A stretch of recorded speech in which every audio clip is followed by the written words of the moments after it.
அதிமுகவில் குழப்பம் இருக்குது, கொந்தளிப்பு இருக்குன்றதெல்லாம் ஒரு எதிர்கட்சியாக இன்னைக்கு வந்து திமுகவினுடைய சதி திட்டத்தை முறியடித்து அதிமுக இந்த அளவுக்கு நிலைநிறுத்தினா அதுக்கு அண்ணன் எடப்பாடியாருடைய உழைப்பும் தியாகமும் அர்ப்பணிப்பும் இந்த கட்சியை காப்பாற்ற வேண்டியன்ற நோக்கம் தான் காரணம்.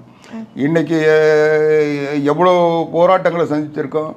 இன்றைக்கி நீங்கள் முதலே கேட்டது போல் பன்னீர்செல்வத்தை விட சட்ட போராட்டம் செங்கோட்டையை நடத்திடுவாரா? அவருக்கு அயோத்தியில் ராமர் கோயில் இருக்குதா இல்லை ஹரித்வாரில் ராமர் கோயில் இருக்கான்னே தெரியாது.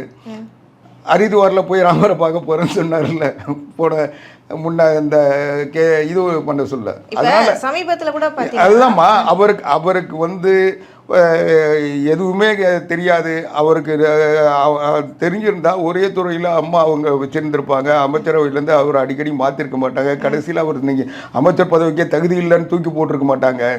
அதனால் அவர் வந்து அமைச்சராக இருக்க சொல்லக்கூட அது கட்சியில் இருக்க அத்தனை பேருக்கும் தெரியும். அலுவலகத்தில் அவர் இருந்த நாள் அல்லது வீட்டிலேருந்து தொண்டர்களை பார்த்த நாளை விட அவர் 5 ஸ்டார் ஹோட்டலில் உட்காந்துன்னு மக்களை சுகமாக இருந்த நாள் தான் அதிகம்.